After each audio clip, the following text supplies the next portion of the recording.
Yeah. Because we're all me and Adam were big Laurel and Hardy fans. Like, I quite like a lot of the films, but oddly enough, the silence I don't think are that the only real silence I love is what's it called? Big Business, Wrong Again, and Liberty. Those stories I quite like. I don't think they're as good as the sound ones, but like we mostly like the sound. We even tolerate some of the later ones actually, because they have some good moments in. Like the bit later from the big noises, we do the "What do you want to talk about, Stan?" That's some good bits in it. Like there's some though that are really clunky, like Great Guns and Swiss Miss and stuff, where there's just too much other people and too little Laurel and Hardy. I've never seen it with Bonnie Scott as this lead that's so weedy, even I could probably steal his girlfriend, and that's saying something. Who, as I said, couldn't look any uglier than if I put a Kramer Lowen mask on. Yeah, this is a bit out, they still going, oh, we're gonna climb the fence as usual. Good scam this actually, it's why you open up one. Yeah, well. Yeah, so the big noises, we bought a book which had like all the Laurel and Hardy films, and they said that was in the 50 worst movies of all time, and watching it, it's not even the worst Laurel and Hardy film, like, it's better than Utopia and Hollywood. It's not great, but it's not any worse than that. The ending could be a bit better, because it could have been a worse ending than like that shoot someone in the face or something, because they actually kill people. The Japanese blowing up, but it's a sin to the age, I think. I'll tell you another thing was we had the Fingers game and it ended pretty much like that, but then he had us playing Risk, and while Adam was out I was supposed to take all his men off the board, but I thought that would take too long to set up again for this, so I just said, oh, why do we have it? He was stealing his money after the Fingers bit, which makes Ted out to be a bit of a thief, but there we go. I just thought it would say without to set the risk up and also make the film go a bit quicker, because it was needed a bit quickening up really, because it was a little bit slow with that, because it had to keep stopping and starting to get the crux established and stuff, so just speed it up. A little bit of racism here with "you want fried rice?"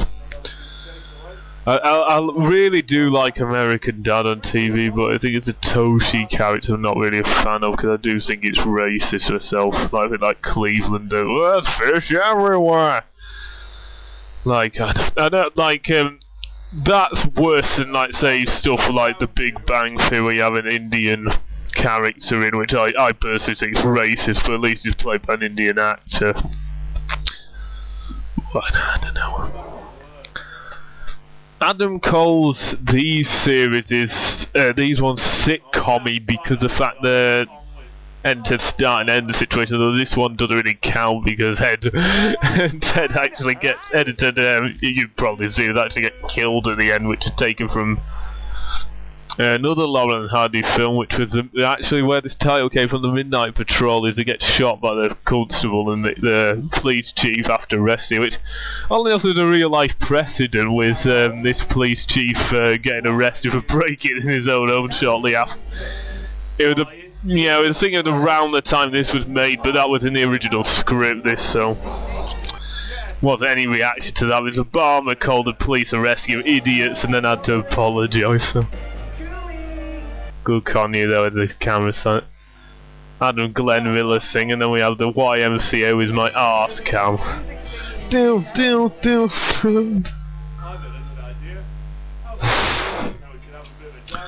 Now the reason I'm wearing a uniform like that is because when we did the old version is I felt cold, because in those days we were literally just filming at 7 AM in the morning because we didn't know we were working. We had school or we were working the day, and I just felt cold, so I put the stuff on. After this bit, they're referring to this prequel where they said we posed as a cousins, and we did film that as Old Suds and War, but It's not one of the best enters. I didn't really see the need to establish it because you get all of the continuity itself. But I didn't think it was bad because what I think Jack did the Cardinal thing of, he called it a bit shit later, and Anderson, it's not fair because I'd have done a lot of work on it. And I didn't think it was terrible. I just didn't really see the point in remaking it because I said you got all the establishment in this. Like Mum and Dad could understand it. Just assume it happened in the past. Stuart Trippier will be in line there, so he's laughing. Now this bit had Stuart getting shot in the foot originally. I just said just knock him out for a bit because it just looked stupid because the camera was in a really bad position, so it just looked like you're literally diving in air or something like that. The computer flicking, we probably should have established that earlier, but it was just because the original one didn't have a radio in, so... Oh, it did, I can't remember now, but we just added that in so we could have this extra joke. I think this joke was original on The Simpsons or something, and well, the joke earlier, this is the YMCA, like, we were big Simpsons fans, but you just don't watch these later episodes. You just don't watch because they're just so depressingly awful. And there was this one, I can't remember what it's called, but it was about the 40s. We had this architect called Frank Gehry, and it was the worst, most wooden guest starring I've ever seen on the show, and it was just dire. And like, the later episodes have been better. I think I've only found a couple in the last. Well, boys, I only had about 3 episodes to about series 10, and then after that it's only about 3 alike. Should have really cashed the chips in early. We can't really blame for taking the money, I guess. This cut early because if you've seen the outtake, they carried on fighting a bit longer. So that's why they knocked Stuart out. This is that talk joke where this was from The Big Noise. What do you want? We've used quite a few times now, so. Another joke with The Big Noise was earlier actually, because that was a bit when I go, I'll be on patrol tonight, and you go out, and then sorry, got it wrong, idiot. You go out on patrol an hour, and I'll stay in for an hour, and then you go out on patrol, and I'll stay in an hour. That was from The Big Noise. Good close up there. In the original, I made an absolute mess out of Shant over there. There's a rector. Jack in a role involved, play just shout a lot. But so I like working with them, it's nice to be the time. They use the time and all that. There's a twist at the end because Stuart's supposed to show. Stuart's so restraint, so Jack decided I'm going to take him out now. I think you're going to shut, so I'm going to hire a new accomplice. I'll join. There's another one. Oh, it's clever is when you refer a joke, something you said earlier as this paper thing and knocking Jack out.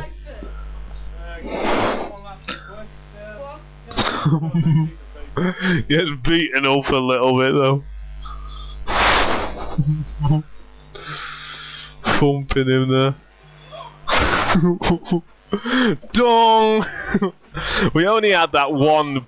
It was literally because in one thing we had me get killed in a sketch with being hit over the head by a tray. We literally just do the tray effect. That was the only sound we had for years. We've got more now. Your dad being dumb because he said the wrong line. I think it's by his own voice.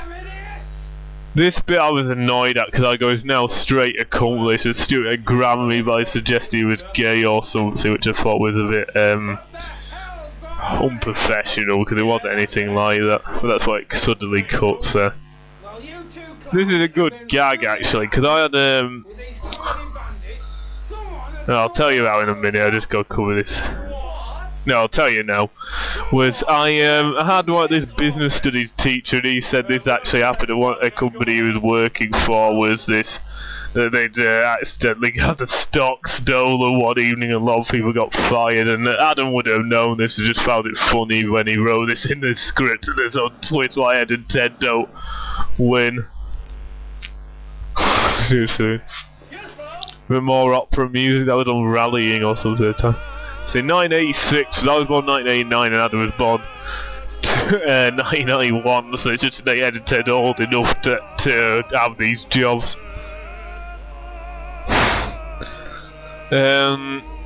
Yeah, there's a couple of outtakes on here with Dad going Mother because of Pete Possum's weight.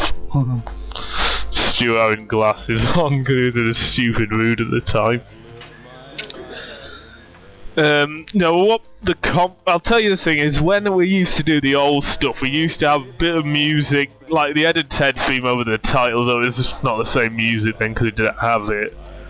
But, we used to have like a song at the start, full credit Ed and Ted, and I thought, well, I don't frankly, because we played other characters, what we know as Ted Manic, because that's not the stage name, so we said we'll do combine that music at the end.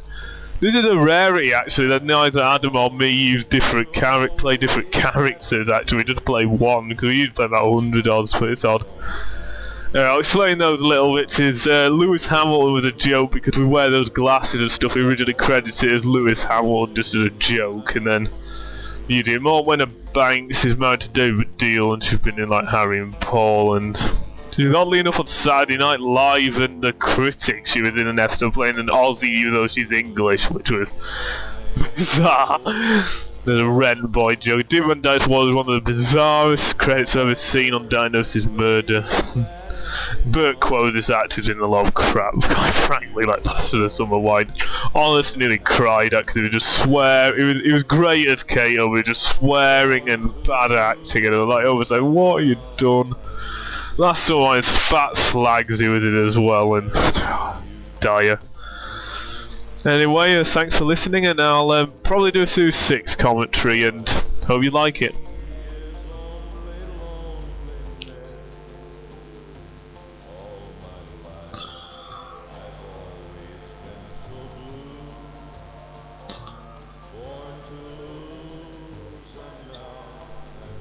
Let it be said that we took this one chance and fought!